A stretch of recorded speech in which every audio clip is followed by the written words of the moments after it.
The Short Game, Episode 34, Machinarium.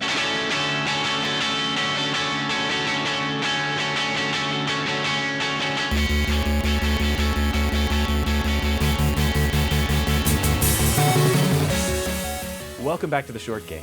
This is the show where we explore the best of video game design and craft in just a few hours each week. I am your host, Reagan Kelly, and I am joined this week by my full complement of co-hosts. I have excellent podcast hero, Nate Heininger. How are you doing, Nate? It's going well. Fantastic intro. I try. And I'm joined by digital strategist by day and game design expert by night, Laura Nash. I'll take the title.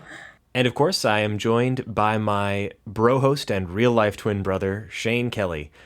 Shane, since it was you who recommended the game this week, why don't you take it from here?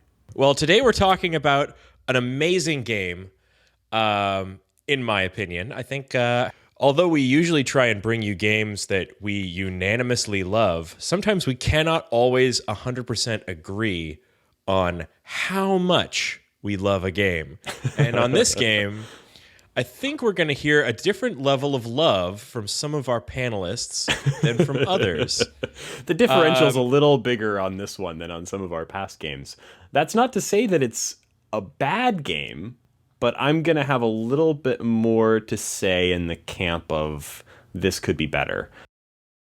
Machinarium is a point-and-click puzzle adventure game from a company, Amanita Design, and it came out in 2009. And it's come out since then on pretty much every platform, everything from the iPad to the BlackBerry to the PlayStation. And it really, in my opinion, it's a beautiful example of the kind of classic point-and-click adventure puzzle genre, elevated by really beautiful art and really excellent music.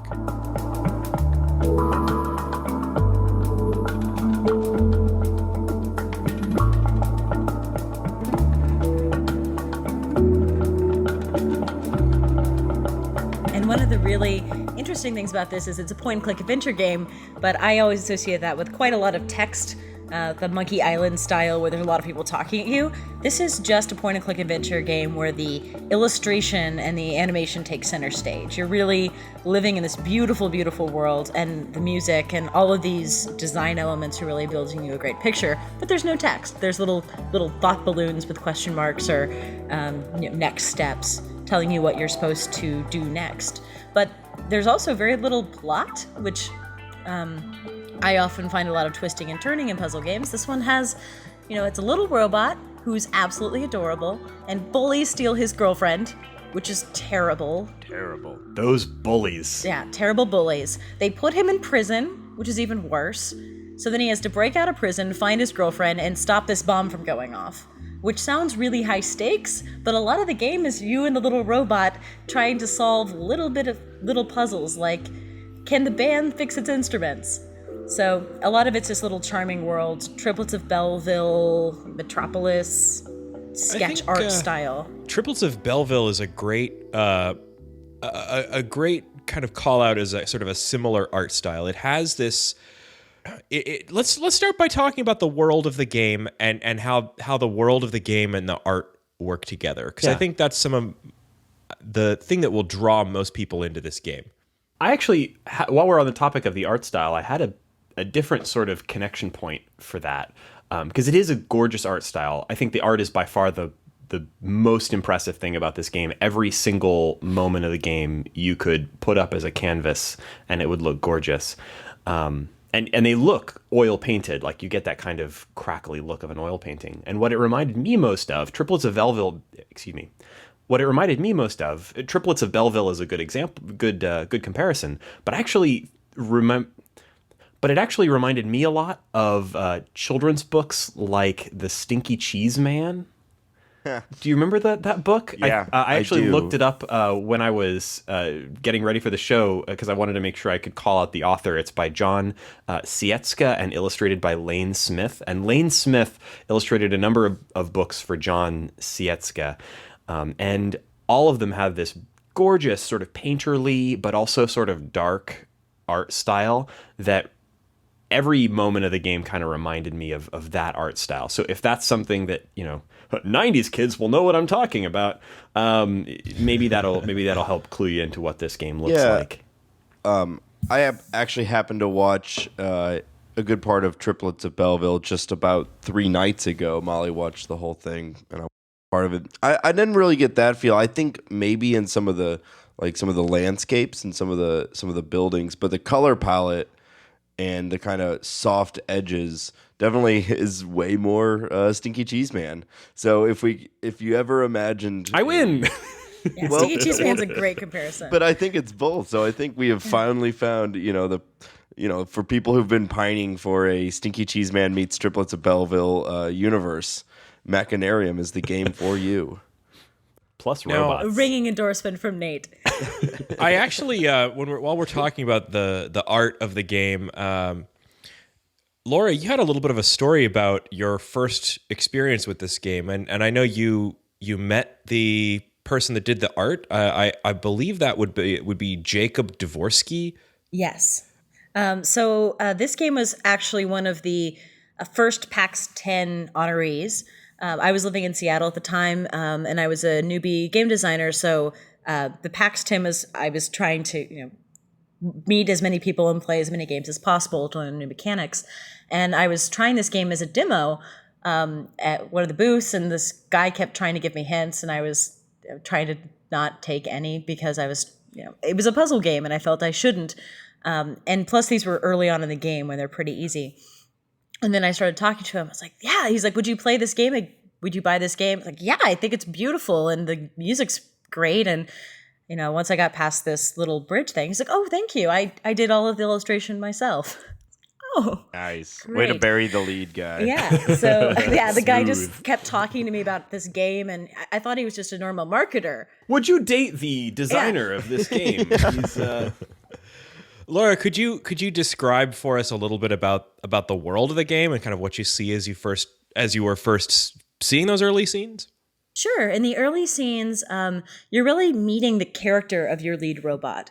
You get little hints like, little broken heart drawings, and the robot is learning his way around the world just as you are. You learn things like you can stretch or squash him. He can...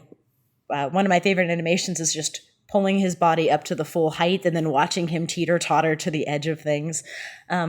You can assist small rats in finding their lost dolls. Yes, you get more and more outside of the robot. The first time it's just, how do I get to the next stage? How do I get to the next linear object? Almost tutorial level style. Mm-hmm. And then you start exploring more, and you get actually into a city where there's other robots that are not just bad robots. Yeah, it's a lot of bad whole robots world were black of robots. hats. So I think that Machinarium is referring to I think that it's the city that we're visiting in the game is the Machinarium.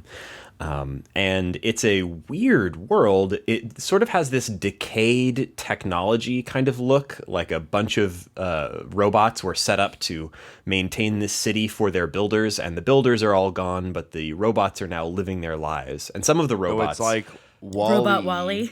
In a way, although well, not just kind of robot dingier Wall-E. looking. Wall-E is robots. Yeah. That's true. You don't need to qualify it with robot Wall-E. That is true. Yeah, outside of the city is nothing but a giant scrap heap of basically junk Robots. and robot parts, which is, if you really are paying attention to the world of this game, it can be a bit of a grim, dirty, grimy place. But I love that it has elements of that Seussian architecture where things aren't straight lines. They're very curvy. There's lots of weird looks. Like almost everything is a curved line or an arch or a wavy. I mean, I would love to live in that world, even though there's little bolts on everything, and it's definitely not meant for a human. Well, get your tetanus shot before you go. But I think I would probably stub my toe and die. Things are just leaking oil, which is great for robots. And all I can think about is Futurama every episode with robots this entire time we're talking about it. I think Robot Mafia would do well here. Yeah, absolutely. And in fact, apparently there is a robot mafia. We are when we're booted out of the city, were booted out by some bullies. Actually, really interesting thing, we can give some of these names. I don't know where these come from, but I looked it up on Wikipedia, and the plot summary gives names to many of the characters that go nameless in the game. So I don't think so actually really be all that illustrative, but apparently our robot hero is named Joseph, in reference to the person who originated the word robot. Oh, I was like, Joseph Campbell's The Hero's Journey. No, it's Where does Joseph, Joseph and I come forget the last name, but it's a reference to the guy who coined the word robot. His girlfriend robot is named Berta, and the bullies are referred to in the plot summary as the Black Cap Brotherhood, which makes sense. They all do have black caps. It makes them sound more ominous than they really are. They really just come off as schoolyard bully robots, but they are the Black Cat Brotherhood. That's a good name. That's a good name for a robot mafia. I totally agree.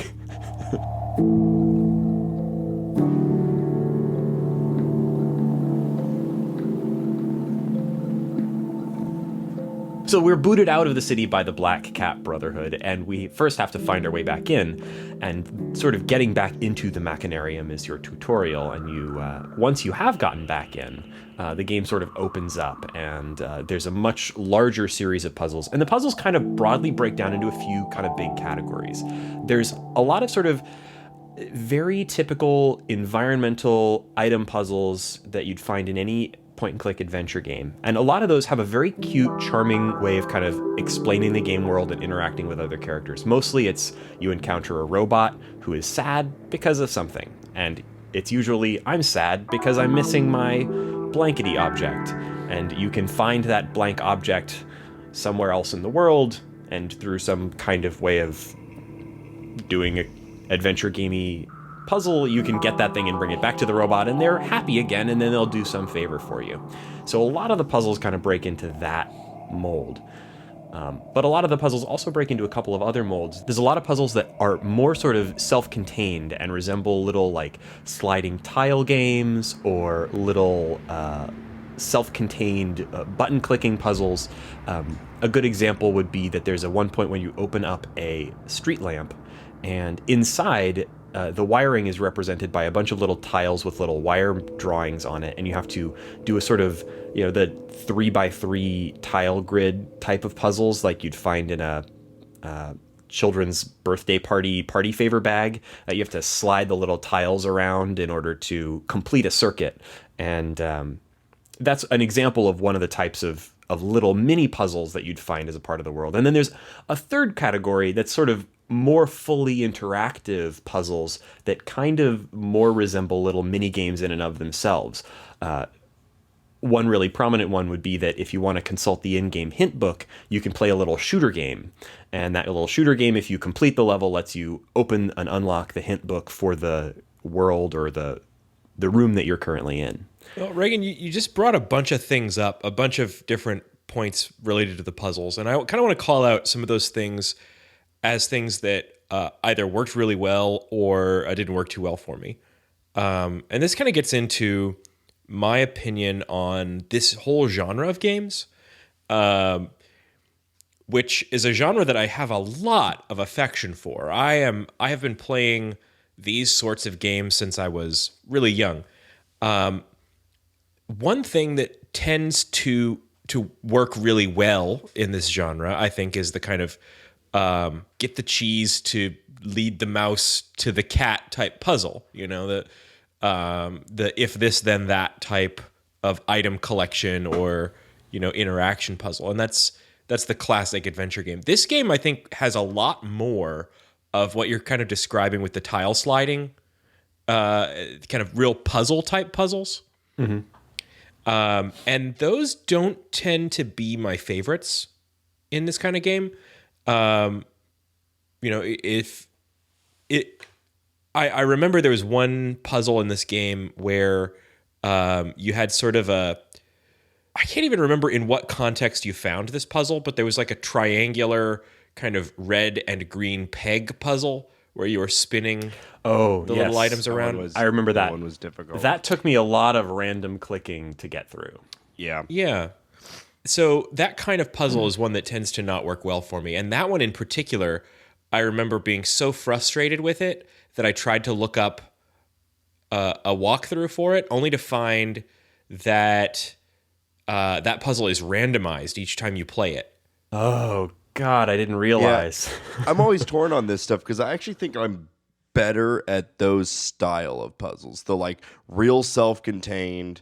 What's the other one? You've got 3 arrows pointed down, 3 circle tiles in a row pointed down, 3 circle tiles pointing up, and you have to get all the ones that can only go down to the bottom, the ones that can only go up to the top. Yeah, hard to visualize if you haven't seen it, but it's a very Yeah. precise puzzle. It takes about 16 moves or so to move all the things from the top to the bottom and from the bottom to the top, and you have to do it in a pretty specific order. And it's not easy. Yeah, I don't know. That one took me like 2 minutes, but damned if I could find the arm, that had fallen in the water that you have to rope the magnet around the rope to swing to the top. It's like I have a harder time with these more abstract's not the right word because they're pretty But straightforward. they're combination puzzles, so it's basically like it's almost Rube Goldberg-y of you need to set up all of your little tasks in a row so that when you flip this switch, then you can dip the piece in the water. And so it's a combination of timing and just combining elements on the screen. And one of the things that I had a problem with those style puzzles too, and this was just I actually have not fully completed the game at the moment, but I've really enjoyed most of the puzzles in this game. The only thing that I've had an issue with this game, and I think that's led to me having a problem with the more the combination puzzles instead of the self-contained ones, is like actually selecting things. I've been playing it entirely on iPhone, has been very, very difficult. And while I think I'm tapping on the thing that I'm pretty sure I could pick this up, you have to tap it in this extremely precise spot or else it won't pick it up. And I don't think I'm just fat fingering it. I have a feeling that people who reviewed this for iPhone and iPad were, one, mostly playing on iPad, because that's originally what it came out on. It wasn't universal at the time of reviews. And two, I think a lot of them were people who had played it on PC or another platform where you have a rollover state.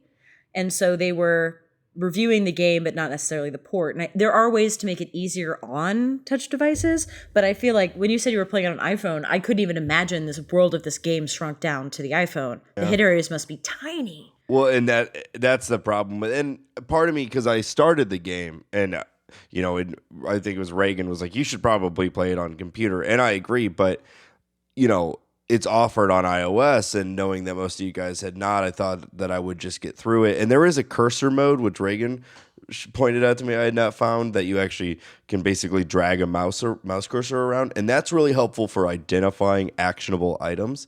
It actually changes the cursor, so then I would know for sure that that's something that could be tapped on, because that was my biggest problem at the beginning, is I would be tapping on something thinking I have to be able to pick this up, and then it would not work, and then I'd go back to the walkthrough or whatever, the mini guide. I never went outside of the game for help, but I did use those mini guides a lot.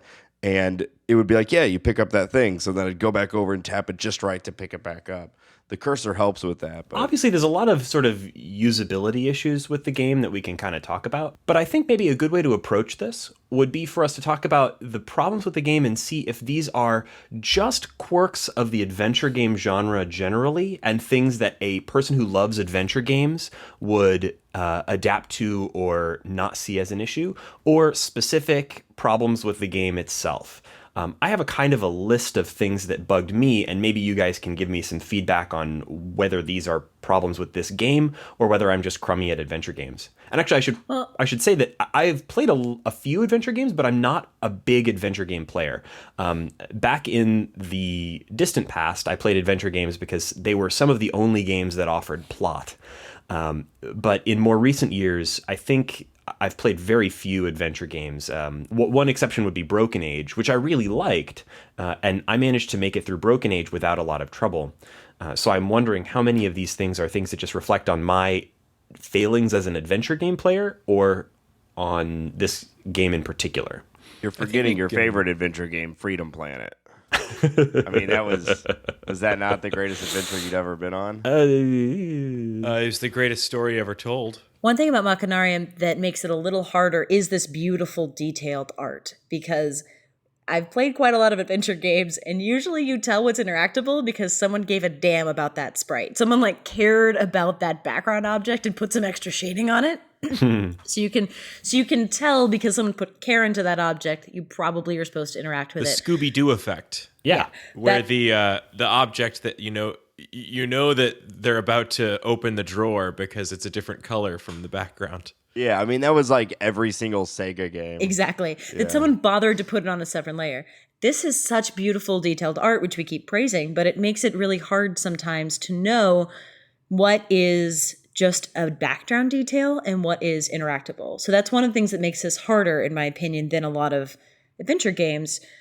And that's why I prefer the desktop so much, because you are rolling around and it's easy to miss details since everything is detailed. Yeah. I mean, I agree. I really think 100% of my issues is playing it on iPhone, because I have really enjoyed this game. I really enjoyed the puzzles, the art detail. I haven't had a terrible time even locating stuff. It's like I will know what I have to do. I just won't be able to tap properly, because there are, speed's not the right word, but there are definitely some timing-based puzzles, and I would be have to do it like 5 times before I could tap properly. And that didn't feel like this shouldn't be hard because I can't do it properly. The hard part should be figuring it out. Okay, I figured it out. I should be able to do it. Yeah. Other than that, that's my only issue. So I know, Reagan, you just set up, you have a list. It's not super organized, but I have a few things that particularly bugged me. The reachability mechanic, the mechanic where your character can stretch to taller heights and squish down to lower heights, and your character has to be able to reach something for you to be able to interact with it. Initially, I thought, what a charming idea, and it's sort of a core mechanic of the game. The idea is that, your robot, you can only interact with objects that your robot can reach. Your robot can be very short, your robot can be very tall. He waddles around at a pretty slow speed. Many adventure games, in fact, I'd probably go so far as to say most adventure games, will let you mouse over and click on basically anything. And if you click on an object, your character will go to it and interact with it. But in this game, you have to click to move and then click on an object for your character to interact with it. And that includes doing things like adjusting the height.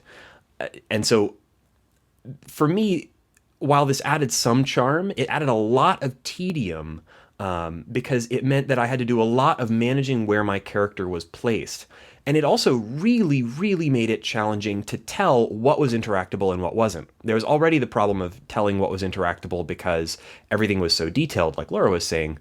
But another challenge was, even with the mouse over ability, being able to mouse over an object and kind of tell if it was something that you could interact with or not, it only, and maybe I missed something, but as far as I could tell, it only shows you if something is interactable if you mouse over it while your robot is within reach of it.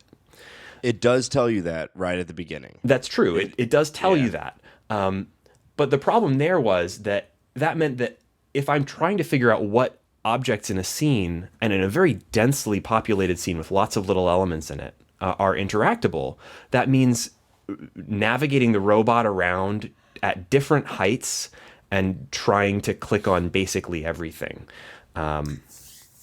This is one of those times that I really did grade on a curve because of 2 things. I was okay with taking more time on these levels because they were gorgeous, and then looking more in the background, I didn't mind as much. Also that I really was charmed, as I mentioned already, about the stretch and squatch animations. So They are really cute.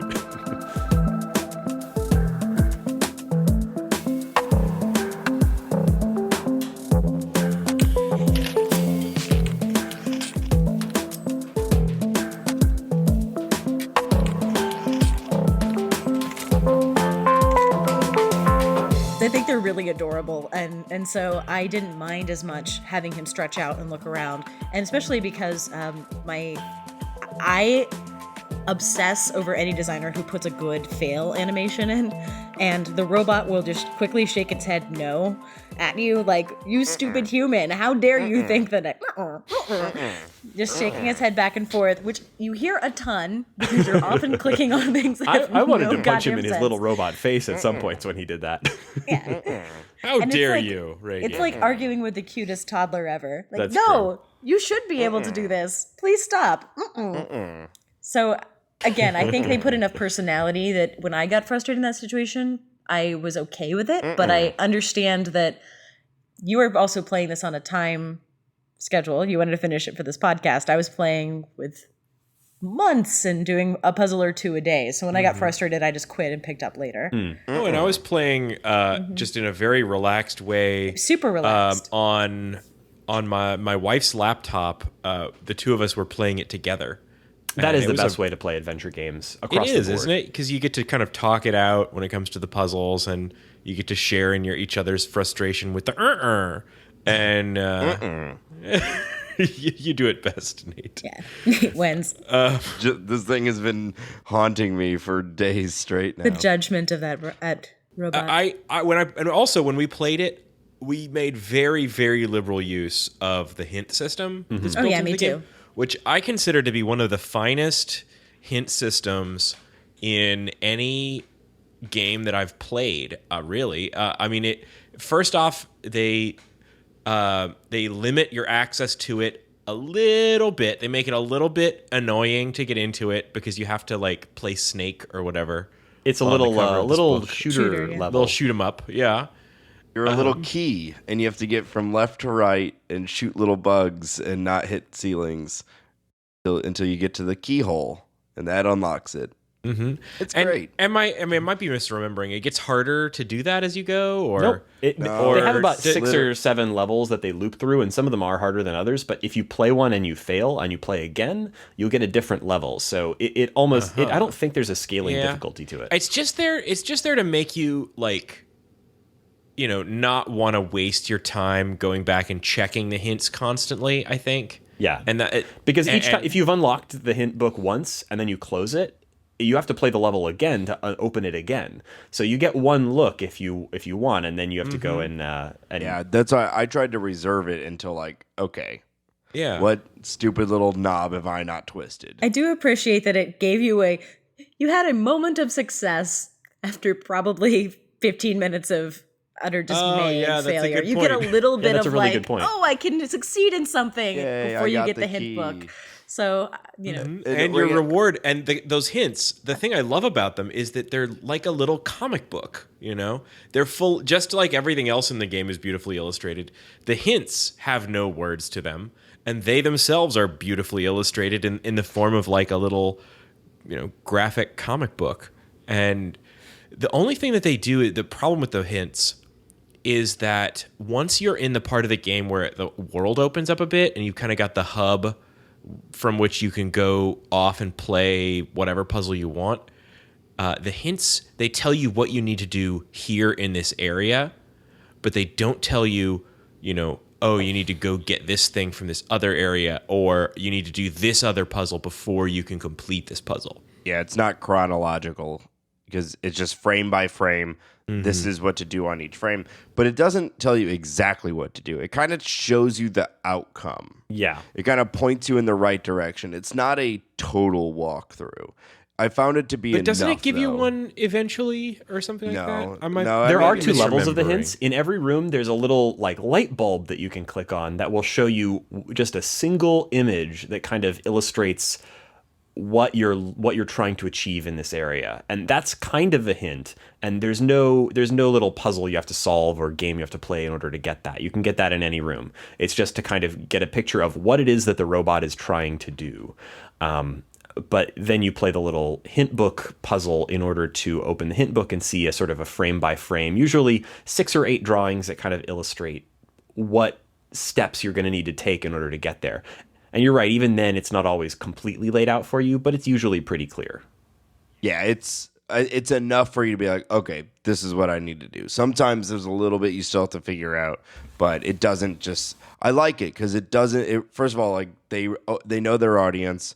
People are going to go outside the app. They're going to go outside the game if they get stuck. So I love coming up with a creative, artistic way because the drawings are great. Of providing that for you. I think that is a good adaptation. I think the biggest shortcoming of classic adventure games is that sometimes there are just leaps of logic that you have to make in order to solve the puzzles that some people will make and other people just won't. That's why I like playing adventure games like Shane was saying with other people. Sometimes two heads are better than one, and somebody will make a leap that you wouldn't make. Having that hint book is a big help, and I think it's the only reason I was able to complete the game. Like, well, obviously, so you've got this plunger, and obviously you've got this gun with a rope at the end of it. I mean, duh, you're going to tie that plunger to that rope. You know, like, obviously everyone's going to know that. It's Yeah, little just things shoot like that plunger. Yeah, it's like little things like that you're saying. It's like, it took me a minute until I actually got to the point where it was required that I put it together. But I could see how you just totally overlooked that without that little hint. Now, there were some puzzles that I just think kind of defied easy explanations and had problems with them that I think reach a little deeper. And the one that I want to point out is sort of the biggest problem I had with a puzzle in the game was the crane puzzle that happened just as you're entering the Machinarium. And actually, this is in the first act. Like, the game actually gets significantly better in the second half. If you can tough your way through the first several puzzles, there's some introductory puzzles that are very easy, and then the game starts ramping up the difficulty and complexity of the puzzles very quickly. And also, some of those puzzles are really frustrating. I really enjoyed the later game puzzles a lot more than these. But the crane puzzle, you enter a room where there's a crane that is designed to pick up berries from a cart. It goes in a circular motion and dumps them into a furnace. Wait, berries? I think they were berries. What were those? Was that not coal? They looked like berries. Cool. I think coal would make more sense. I thought they were Totally. purple. Dude, it was like I mean, maybe it's berries. I don't know. but You're probably right that, like, I thought totally they a were massive berries furnace. because they ate them, but then I realized that doesn't make sense They're because they were robots. robots. You're right. It was probably coal. All right, cool. So it's supposed to Coal pick up better the not coal. edit this out. I won't. It was supposed to pick up the coal and dump it into the furnace. You're right. Burning the berries doesn't make all that much sense. Anyway, so this puzzle involved sort of rewiring the crane to move you instead of the berries, or excuse me, coal. I'm really stuck on that. What's one with now. this black Kool-Aid all these robots keep drinking? Yeah. Too? It's really strange. Gosh, they love coffee. The problem with the puzzle was that it required changing heights and walking very relatively quickly and precisely. It was the only puzzle in the game that required such precise and quick walking.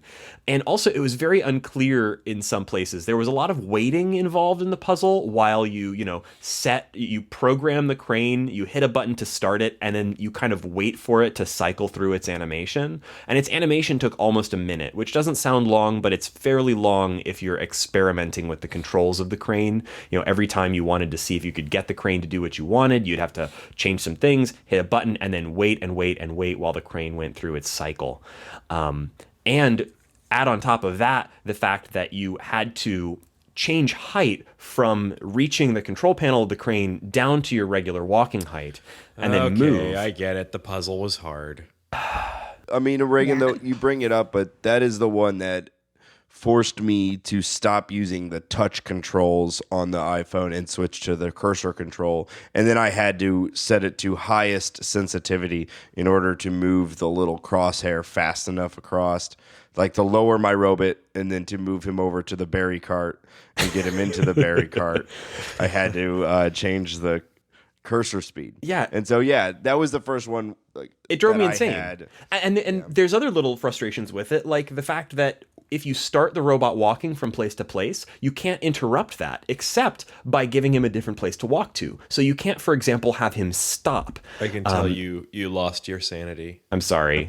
Did on it because you're so on an fixated entirely on this puzzle. Yeah, you're really well. That was the thing. Is like you're raving. I finished the game and I played it over a year ago, and I have very small memory. This was clearly not a traumatic experience for me. Reagan called me at crane like game. 4 a.m. the other night just crying because of this. When I think of Our listeners at Machinarium, home can't see how much his mascara has run, but it's really disturbing. there's just tears so much. And the funny thing about that, like, I gotta think that playing it in a relaxed atmosphere made all the difference, because Probably. I never had if I got minorly frustrated, I just picked it up later when I was in a better mood. I really didn't have any major frustration with this game other than Yeah. So So I think we can categorically say that most of the problems that I've had this game were about me. well, again, I really think this is advice for listeners. Like, if you can play it on desktop, do. If you're playing it on iPad, turn on cursor mode. The iPhone's probably too small, and be relaxed and take your time with it because it's about the atmosphere. Yep. The music is so good. Can we- I still Oh listen my to God! music at Can we work. talk about the music for a minute? Yes. I want to ask you guys a question first, though. Did any of you not touch it for like 30 seconds and watch the screen? Yes, those were so great. Yeah.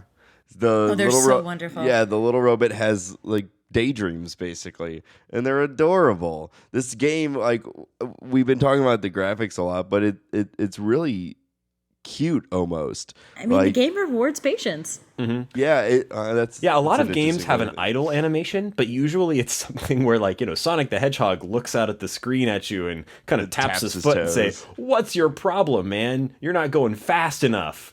This game rewards those moments. If you leave the little robot to sit, he'll remember things about his life before everything went wrong. He'll remember There's some- nice yeah. moments with his little girlfriend bot. Some good robot jokes. The lady robot walks in with a cake, and they both eat the candles off the cake. Classic robot joke. And the candles were spark plugs. Yeah, that's a Love good it. one. That's one of the things that I liked about the game is like, when I first started playing it, I remember distinctly thinking, "Oh, this is gorgeous," but it's gonna be like a weird plotless flash puzzle. Or it's And- gonna be too steampunky. Or yeah, something and like then that. and then I as I got into it, I started seeing things like those idle animations that start to give you kind of, oh, well, this robot isn't just like an automaton; he's like a character, and oh, this isn't just like a puzzle; it's a city full of characters, and this isn't just a puzzle game; it's a game with a plot and a story and characters to care about. They're basically metal Muppets. Yeah, I guess. You could say that. Yeah. Come on, I care about guys. them. All right. No, I see what you're going for there. Like you care, like Muppets are inanimate, but you care about them as if they're people. Yeah, they're adorable. As I got into the second half, the puzzles were a little bit more my speed. They were a little bit more about, moving objects around the game world and helping people in ways that made sense rather than sliding tiles and controlling machines. And the characters sort of got a little bit more fun. Once you discover your little girlfriend bot, and there are some moments where you control both of them, and they're both required for some of the puzzles in the later game, their play off of each other was cute, and their character animations were adorable, and once you're finally getting your revenge on the bullies, like, that was great. And the last half of the game is a huge step up from the first half. We've been talking about the graphics and I know we're going to talk about the sound, but the thing that really kept me going with it, the thing that I was most attached to was absolutely the character of the game. Not just the characters themselves, but the overall kind of quirkiness and silliness that went under this really weird, strange city that you were exploring through. Music. Reagan, Oh, get to your editing console and splice in as much of the soundtrack. Well, just go ahead and put the entire soundtrack into the show. listeners, right here, you will yeah. already have been hearing some of the incredible soundtrack of this game as a part of the episode.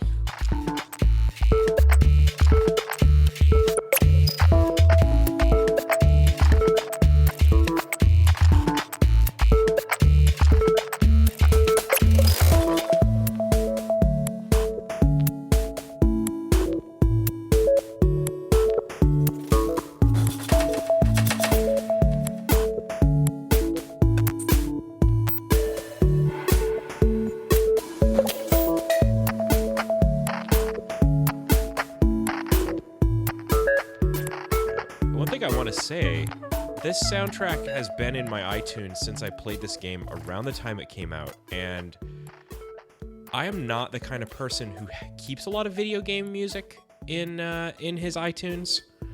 But this soundtrack, it's the perfect soundtrack for just sort of while you're trying to get some work done. And so Or while you're trying to solve some puzzles. Exactly. I mean, a lot of video game music is great for focus, but this music is a little bit more on the ambient side, and it's not what you'd expect when you think of like robots. And it's a really cool, chill. Yeah, there is one track. I think that's the one that you play when you're in the arcade area. The track title is Game Boy Tune. And that's a great track, and that's got a little bit of the bleep, bloop, bleep, bloop.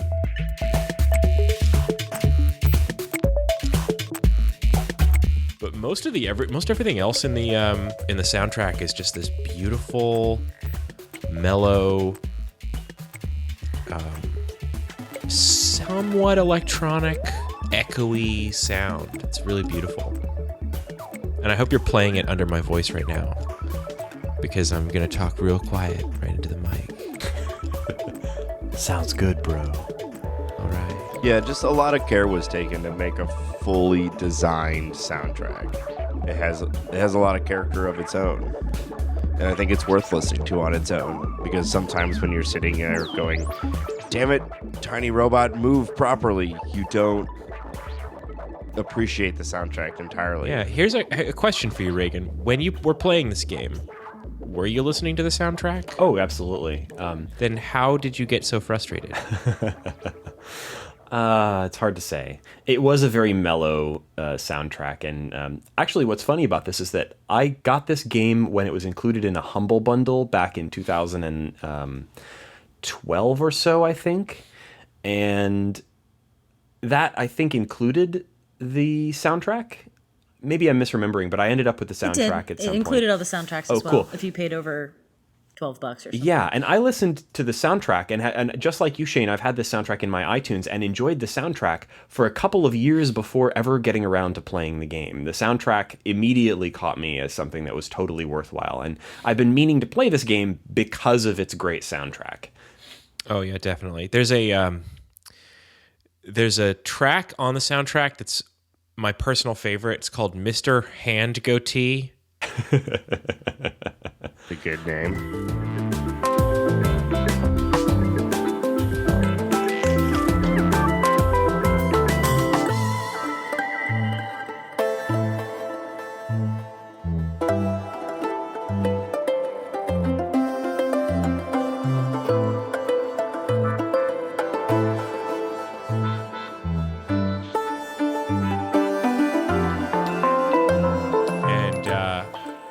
So just even if you aren't into the game, I would say the soundtrack is worth your time. You can find the whole thing on YouTube.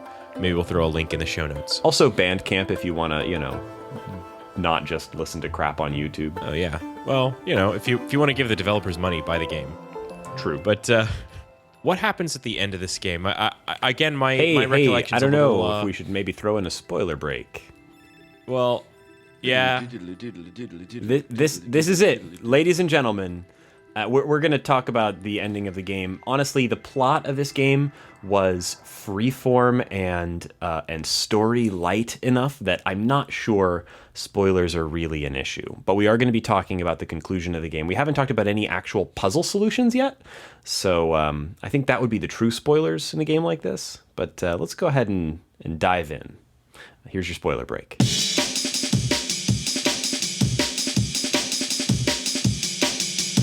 I don't know. I did tell him you need to put the plunger at the end of the rope. Damn it, Nate, you ruined it. We'll edit that out. We'll bleep it.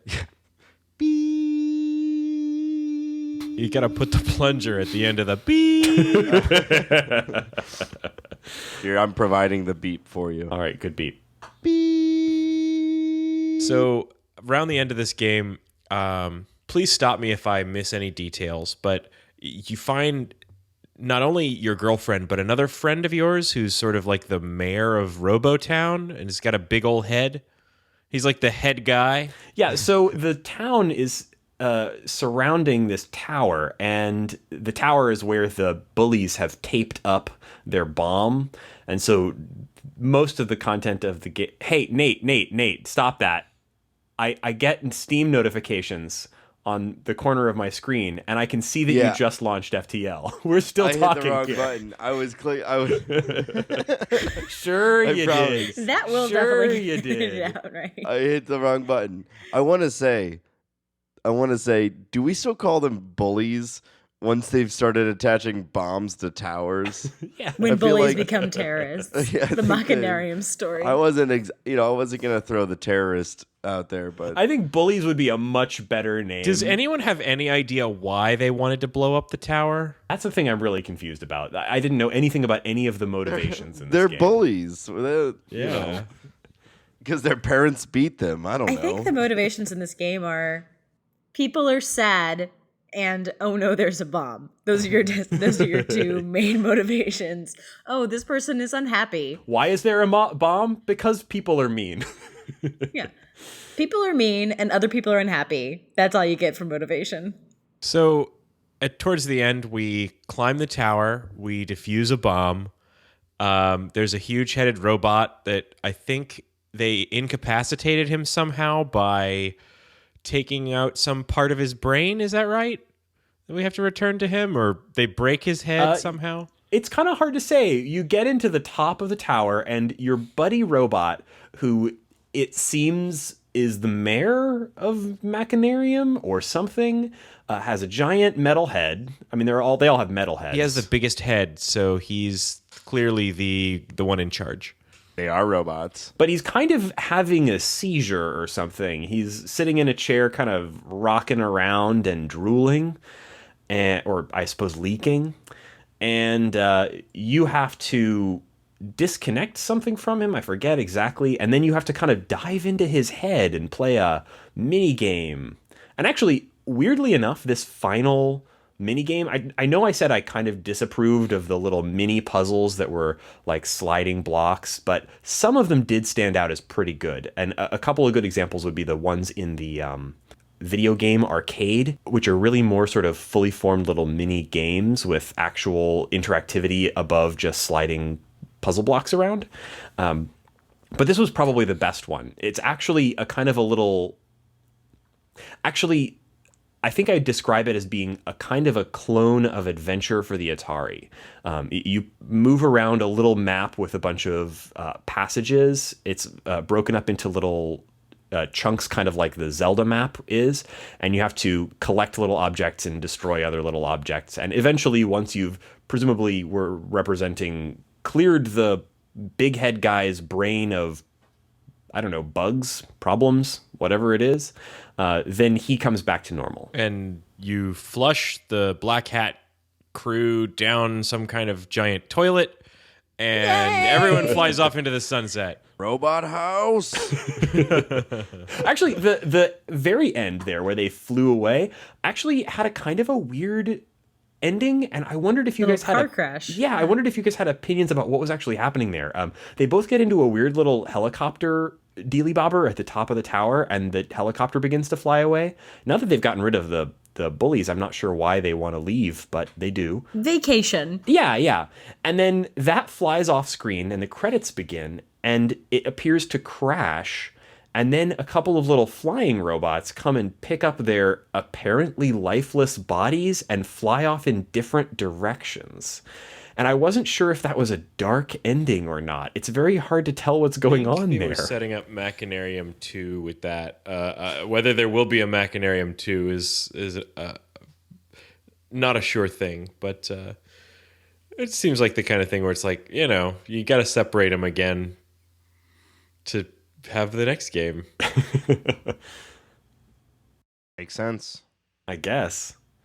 I mean, I just saw, I would, if they were humans, say they had died and gone to heaven, but I assume robots are immortal because we just fix somebody. So I was like, maybe the big head guy is going to repair them and save the day. Yeah, I thought it was an odd had some dark weird turn for head- something to happen after the credits have started, but Well, they're why not, not? dead. The characters not begins the dead. game in like 12 pieces and then puts himself back together. So That's true. Yeah, he's immortal. He's- It's just a weird little thing. yeah, It's a robot.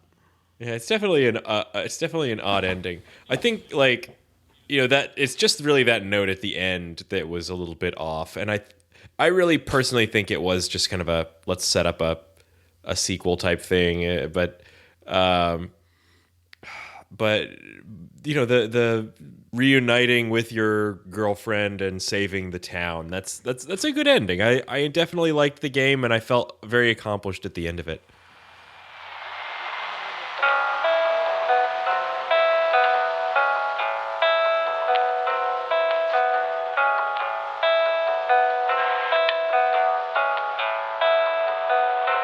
So people can get this game on basically every platform. I think we mentioned most of them at the beginning, but this game is out for Microsoft Windows, Mac OS X, Linux, the iPad from the iPad 2 on up, the iPhone, I don't know exactly what the requirements are, the BlackBerry Playbook.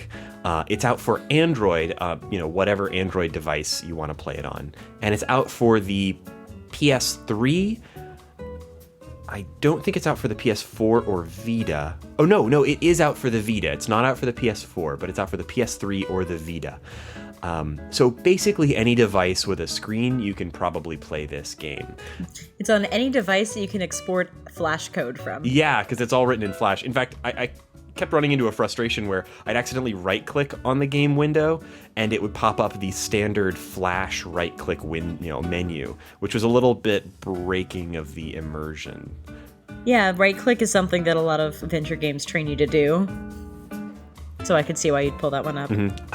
I also actually ran into some weird issues with the full screen mode, but once I learned to avoid the escape key and certain other actions, it ended up being just fine. But it runs just fine on all of those platforms. I really think this is a game that people should continue to play today. It's got some rough edges, but I don't think that they're game breaking or interrupt your enjoyment. My word to our listeners is play this game and just chill out. That's good advice. My take would be that this is a pretty darn good indie adventure game. If you already like adventure games, this is a great game to check out. And a good thing about it would be that because it was in that Humble Bundle and it's been on a zillion sales, etc., and it's a bit older, there's actually a pretty good chance, if you're anything like me, that you may already own this game.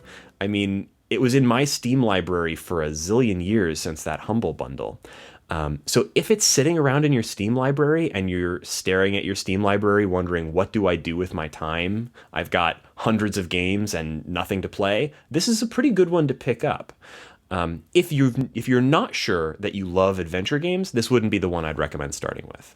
Oh, also, there's a free demo on their website. Oh, cool. Just throwing that out there. I'll say that Google the art for this game or look at the art on the show page. If you are a subscriber and just listen to us automatically, do take the time to look at the art, because you might be more interested in this game when you see that. It's definitely worth playing through a few levels just to find out if you like the environment. It is so pretty. I mean, it's so pretty. Can I sidebar for a second and tell you guys something that I'm dealing with currently?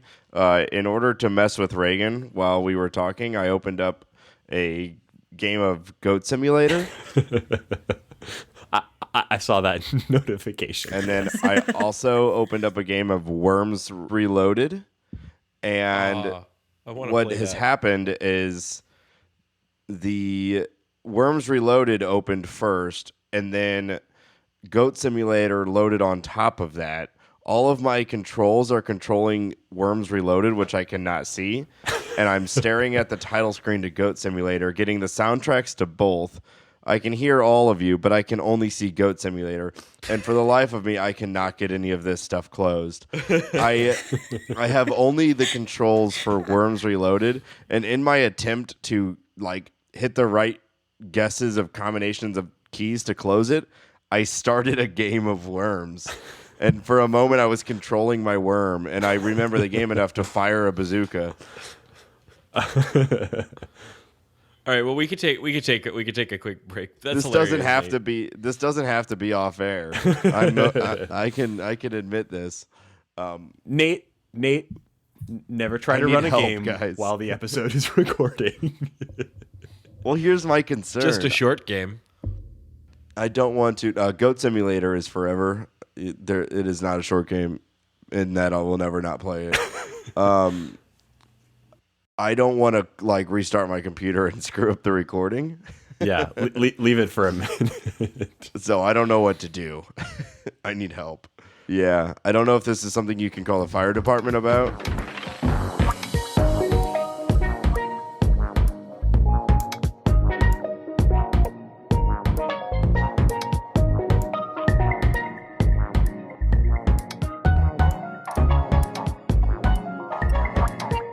We were just doing our final thoughts, and Nate was expressing his frustration with his inability to computer.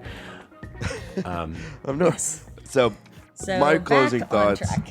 Yeah, I feel like with this game, I loved everything about this game except for my frustrations with the actual gameplay, or the ability to play it on my iPhone. And so I think had I played it on even iPad or on computer, I would have been more in the Laura and Shane camp. It's only that I was incredibly frustrated trying to control my guy and properly tap on the action or on the adventure type stuff that I had any frustrations with this game. Otherwise, it's funny. It's the graphics are really great. The sound is great. I was listening to the soundtrack on its own. I definitely recommend it, just not on an iPhone. Thanks so much for joining us for this episode of The Short Game. I really enjoyed talking about this game, and it really did pick up towards the end. I think you've kind of turned me around on the game, and I do definitely recommend it to folks. Definitely check out this game if you can. And next time, we're going to be talking about another game that I'm excited to try, although I haven't even begun playing it yet, and that's The Swapper. It's a puzzle platformer, and it has been a little while since we did a puzzle platformer, so that's exciting for me to get back to a genre that really works for me. I love puzzle platformers. Yeah, and this one has a really unique mechanic, so I think we're all gonna have a good time with this one. And right now, if you're hearing this episode go out, it's probably no longer the PlayStation Plus game for the month, but it was the January PlayStation Plus game. So if you have a PS4 and you're a member of PS Plus, you probably already have this game. If you haven't had a chance to get started with it yet, now's a perfect time. Listeners, if you have a minute, we would really love it if you'd rate our show on iTunes. You can do that really easily. Just you can click a link on our main page, which is www.theshortgame.net. That'll take you right to the show on iTunes, where you can rate and review us. It makes a big difference. It helps us a lot.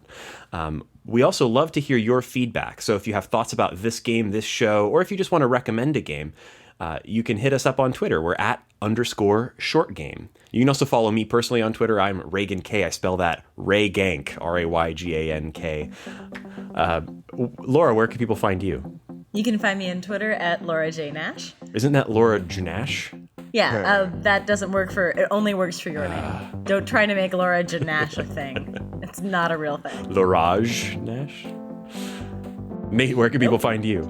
Do me now. So you can find me on Twitter @NateSTL or Natestel. And Shane, where can people find you? I am on Twitter @8bitshane. Yeah, there's no mixing up that one, really. 8-Spits Hang? Sure, we'll go with that.